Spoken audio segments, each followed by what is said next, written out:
The scent of kerosene and adrenaline hung heavy over the Arizona desert, mingling with the relentless heat of the July morning. The sun, still low on the horizon, painted the sky in shades of orange and purple, but the heat was already beginning to make its presence felt, radiating from the unpaved airstrip. Gustavo, 38, a skydiving instructor with a decade of experience and a ready smile to calm nervous newcomers, supervised the anxious group of tourists. They were a mix of the curious and the adventurous, some pale with nerves, others vibrating with anticipation for the jump. He checked the buckles of a parachute, the familiar feel of the fabric under his fingers, the soft click of the metal rings. Suddenly, a shiver ran down his spine, more intense than any morning breeze. The landscape distorted, the air felt dense and heavy, and the sound of the wind transformed into a distant lament, almost a muffled scream. Then he saw it. Not an obvious mechanical failure, not a human error, but an inevitable void, a fall that never ended, engulfing everyone. A chilling, paralyzing sensation, as if the air had been sucked from his lungs. He saw happy faces transform into masks of terror, the colors of the sky fading to an opaque gray. The certainty hit him with the force of a punch to the gut. All the parachutes would fail. Stop everything. Gustavo's voice echoed in the hangar, urgent and hoarse, cutting through the animated chatter of the tourists. The echo of his own voice startled him. Sarah, 26, a young woman with fiery red hair and contagious enthusiasm, looked at him, confused, her eyes wide. His eyes fixed on the clasps and lines of each parachute. In one of the parachutes, a buckle was slightly bent, almost imperceptible to an untrained eye, but enough to give way under pressure. In another, a line was worn thin as a hair about to snap, hidden under a fold of fabric. A third had a tiny, almost invisible tear near the base of the canopy. These were subtle but fatal flaws, which would have gone unnoticed in a routine inspection. The relief of having averted the initial tragedy was quickly replaced by a growing sense of dread. The premonition wasn't just about the parachutes. It was about the deaths. And they were coming, in other ways, but equally relentless. Fate had been delayed, not avoided. Gustavo felt a chilling shiver that had nothing to do with the air temperature, even under the unforgiving desert sun. As if a cold shadow had settled in his soul. As if he could find the flaw with just a glance. The premonition wasn't just a vague feeling. It was a visceral certainty, a dark knowledge that possessed him, as if an inner voice whispered the defects in his ears. As the team reluctantly collected the equipment, the clanging of metal and the rustle of fabric filled the tense silence. He asked for thorough inspections, every stitch, every ring checked with obsessive care. The silence in the hangar was broken only by the rustling of fabric, the clicking of buckles, and Gustavo's heavy breathing. "What's wrong, Gustavo? Any problem?" She had barely finished adjusting her helmet. He shook his head, cold sweat trickling down his forehead, oblivious to the 35 degrees Celsius heat that permeated the hangar. The dampness of the sweat on his skin, combined with the dry desert air, created a strange sensation of discomfort. "Everyone down. No one jumps today. We need to check the equipment." All of it. His tone brooked no questions. Distrust hung in the air. Some tourists murmured impatiently. Others laughed, thinking it was a bad joke or a tactic to delay the jump. David, 50, a burly man in a cowboy hat with a skeptical expression, crossed his arms over his chest. "Gustavo, my friend, we're here to jump, not for a last-minute safety audit. Your equipment is the best in the region. I've always heard." His voice was deep, with a slight Texan drawl. Gustavo ignored the impatience and the jokes. Then came the confirmation. The news of the impending parachute failure spread like wildfire among the group and soon, through the small local skydiving community. The tourists, previously impatient, were now shocked, some pale, others with teary eyes, grateful to Gustavo for his supernatural intervention. Sarah hugged him, her hands cold and trembling on his arms. "You saved us, Gustavo." What were their habits? Their fears? Everything seemed to fit the pattern of falls from unusual places, like pieces of a macabre puzzle. He spent sleepless nights, browsed obscure news forums, social media, searching for any mention, any clue. With each new report of an accident involving a fall, his heart pounded uncontrollably, the air becoming thin in his lungs, as if he himself were about to fall. The shadow of fate seemed to be lengthening, reaching out to every life he had saved from the skydiving fall. He felt the weight of each life in his hands and the paralyzing despair of being unable to control them. His mind, once focused and practical, was now a whirlwind of catastrophic scenarios. He could smell the metallic tang of fear, an aroma that seemed to emanate from his own skin. "How did you know?" Her voice was a whisper choked with emotion. He merely shrugged, a tight knot in his throat, unable to verbalize the vision that tormented him. David, the skeptic, shook his hand with newfound respect. "I've never seen anything like it." "You're a hero, kid." David's grip on his hand was firm, but Gustavo felt only the weight of responsibility, not glory. Gustavo didn't feel like a hero. He felt like a harbinger of doom, a prophet of a destiny he had averted, only to see it reconfigure itself. In the days that followed, the premonition hammered in his mind, a constant drum of fear. He saw the faces of the tourists, smiling and relieved, but the image of the fall, of the darkness, never left him. The urge to avert the initial tragedy transformed into a growing paranoia, an obsession that consumed every thought. He began calling Sarah, David, all the tourists he had saved, asking about their day, their plans, anything that could give him a clue. They thought it was post-traumatic stress, a side effect of the scare. He knew it was desperation, a race against an invisible enemy. The first death happened a week later. Sarah, the vibrant young woman with fiery hair.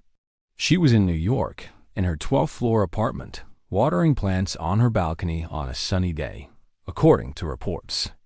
Gustavo learned from television. A brief news report that barely mentioned her identity, just a young woman. Young woman falls from her apartment balcony. Authorities investigate. Gustavo's heart froze, a coldness spreading through his veins. Balcony. Fall. It couldn't be a coincidence. The description of the fall on TV was so generic it barely provided details. But in his mind, the scene unfolded with terrifying clarity. A trivial slip, a silent scream, the wind whistling as the body plummeted. A fall from an absurd place. He tried to call her parents, but the number Sarah had provided on the registration form seemed to no longer exist. The world seemed to be distorting around him, colors fading.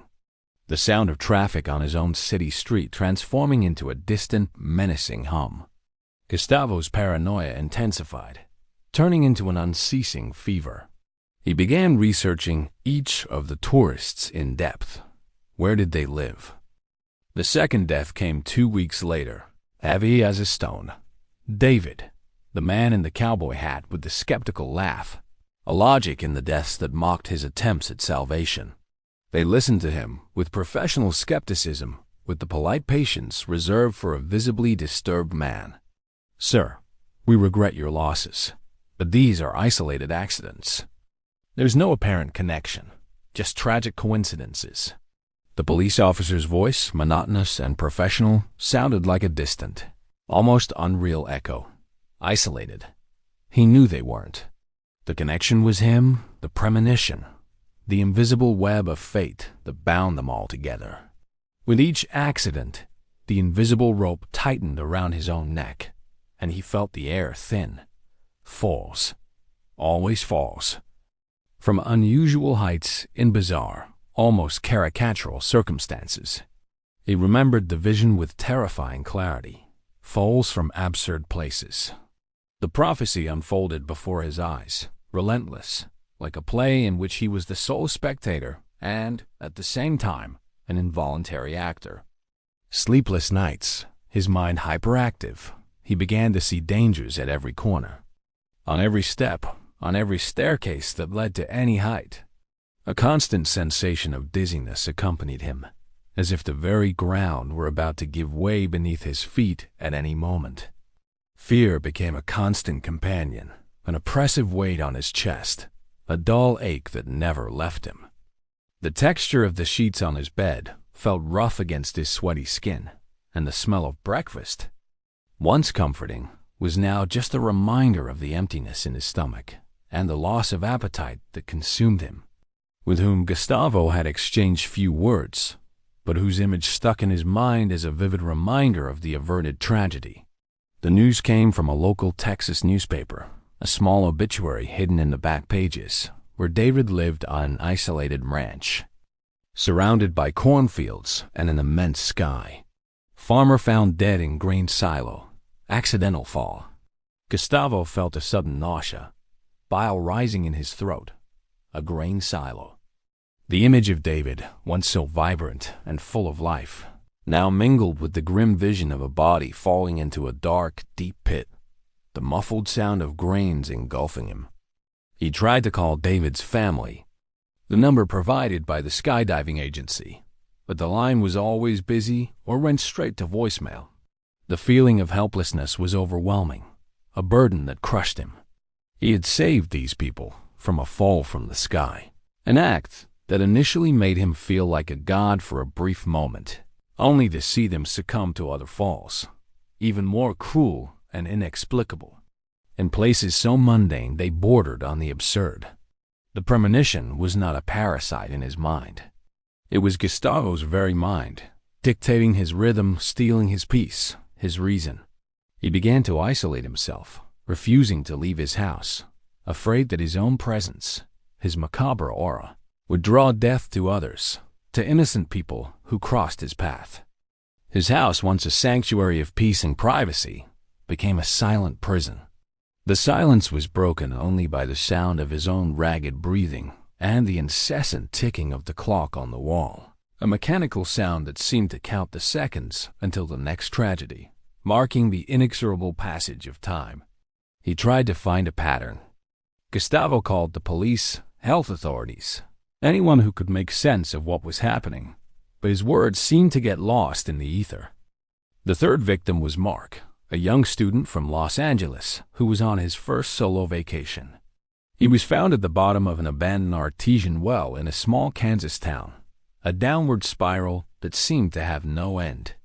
He had saved these people from a fall from the sky and drove off aimlessly, only the desire to go far. He drove along the back roads of America, avoiding big cities, busy airports, towering skyscrapers, any place that might suggest a height, a precipice. He slept in cheap motels with worn velvet curtains and the smell of disinfectant, ate in roadside diners where the coffee was strong and the loneliness was palpable. Every step, every bend in the road was a desperate attempt to deceive fate, to shake off what pursued him. He stopped in small, picturesque towns in the heart of rural America, hoping to find a refuge, a place where death, or the premonition of it, wouldn't find him. But fear accompanied him, a persistent and omnipresent shadow in his rearview mirror, a silent and unwelcome passenger. The hum of the tires on the road, the silence of the night inside the car, the smell of diesel and dust that entered through the windows, everything contributed to the feeling of being always on the edge of a cliff, an invisible abyss awaiting him, a feat that initially filled him with a brief and fleeting sense of purpose, only to see them succumb to other falls, even more cruel and inexplicable. The premonition had not been a warning to avoid death itself, but to witness it in its most grotesque and relentless forms, an endless torment. He felt the air heavy around him, as if the very atmosphere was charged with the presence of death, an invisible fog that followed him. The sweat on his hands, the incessant pounding in his temples, the feeling that he was being hunted, not by a flesh and blood killer, but by something older and more relentless, a cosmic force that laughed at his attempts to escape. where he was visiting distant relatives, drawn by curiosity and the promise of an authentic rural American experience, not from the United States. That was impossible. But from his own life, from his home, from his business, from anything that could serve as a hook for fate to reach him. He sold his skydiving business, his aircraft, his state-of-the-art equipment. He donated most of his belongings, leaving behind years of memories and achievements. He wanted to disappear, to become invisible, anonymous. Perhaps then, the curse would lose sight of him, like a predator losing the scent of its prey. The idea of ridding himself of everything that connected him to that premonition was the only thing that propelled him, a faint light at the end of a dark tunnel. He thought of a new name, a new job, a new city, far from the Arizona desert, far from the memories, far from the shadow of death. He smelled the must of the boxes as he packed the few belongings he decided to take with him. The smell of a life he was desperately trying to leave behind. With each packed item, a part of his past was sealed in the hope of a future without premonitions. Bizarre farm accident. Young man falls into old well. Authorities investigate whether it was vandalism or carelessness. The news received via a custom news alert he had set on his phone sounded like an epitaph. Despair turned into cold rage, an impotent hatred against a fate that toyed with the lives of innocent people, turning them into pawns in its cruel game. He punched the drywall in his living room, feeling the searing pain in his knuckles, but preferring it to the agony of his own helplessness, his inability to intervene. The smell of plaster and dust filled his nostrils. Gustavo found himself trapped in a vicious cycle of guilt and fear. He decided to run. He bought an old car, a faded Chevy Tahoe. He drove for weeks, crossing state lines as if fleeing a relentless police force. He watched the landscapes change from the arid Arizona desert to the vast, golden plains of the Midwest. Gustavo decided to stop to refuel the old Tahoe and grab something to eat.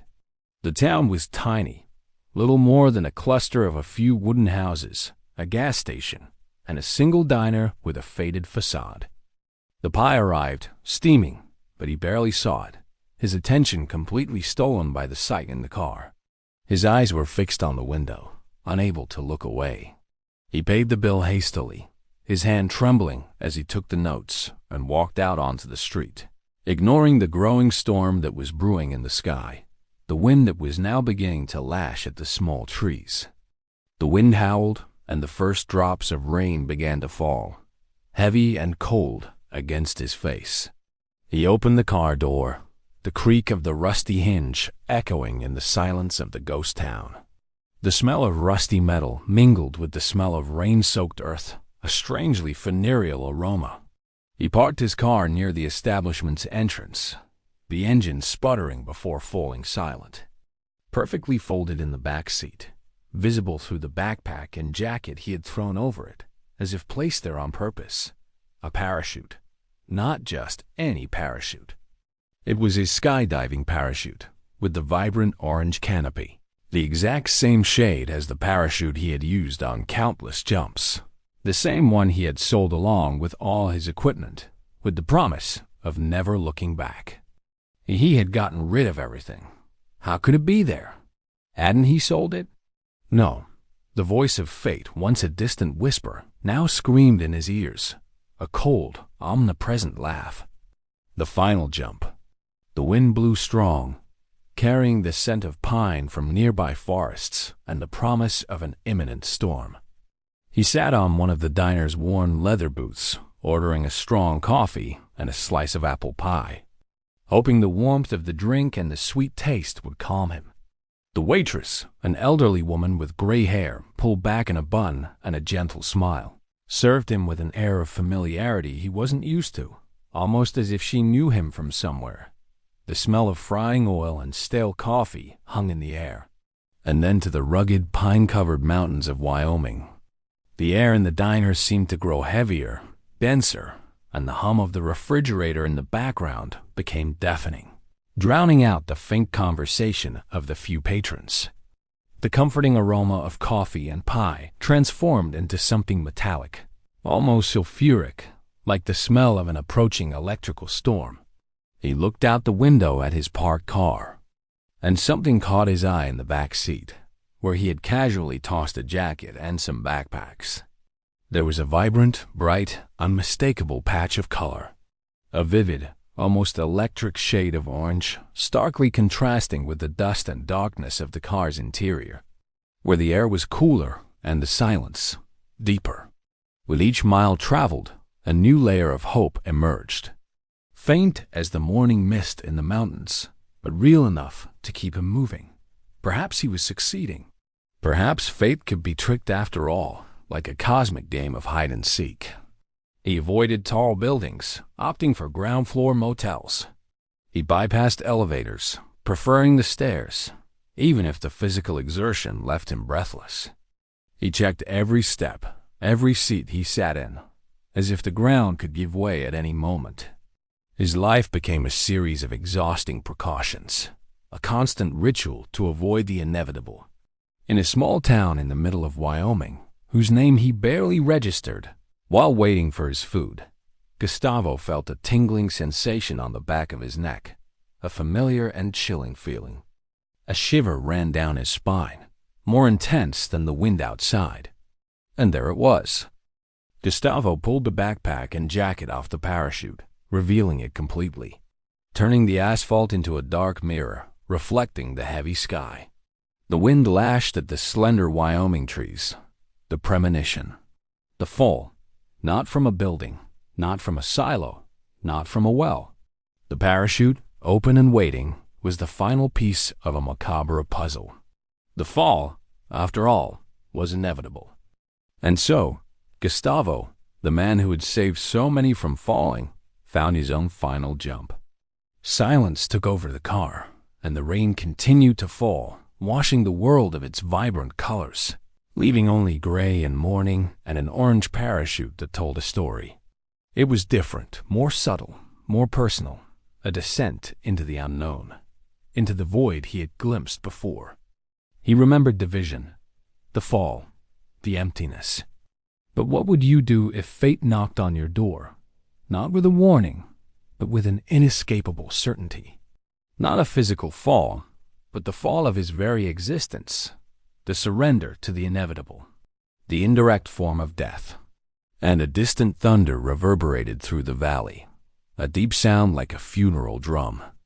The parachute was there, not inside its bag, but open, the orange canopy unfolded as if ready for use. But not in an airplane, not on a landing field. It was in his car, in the back seat, as if it had been waiting for him, a colorful shroud. A final trap, the most absurd and personal of all. The fabric was clean, without a single speck of road dust, the buckles polished.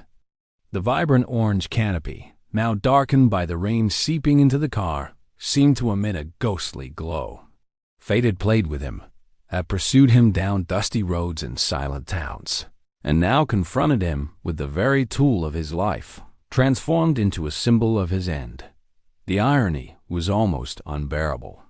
There was no doubt. It was his parachute, the last one he had used before the premonition. Before selling everything, before trying to erase his old life. He touched it with his fingertips, feeling the familiar texture of the ripstop fabric, the coldness of the metal buckles. He hadn't left anything behind. He was absolutely sure. The irony was cruel. The premonition wasn't just about other people. It was about him. It was about the final jump he had tried so hard to avoid. The rain began to fall harder. Gustavo felt the world spin, not a physical vertigo, but an existential one. He looked at the parachute. Gustavo slowly sat in the driver's seat, his body heavy, the parachute open in the back seat, like an orange shroud waiting for him. He didn't try to run. There was nowhere to run. Fate had caught up to him. The smell of ozone from the rain mixed with the smell of metal and canvas, a bittersweet scent of surrender. The exhaustion that had accompanied him for weeks, like a shadow, finally overwhelmed him completely. The fight had come to an end. He closed his eyes, the sound of the rain and wind filling the silence of the car, muffling the pounding in his temples. Gustavo's journey ended in an echoing silence.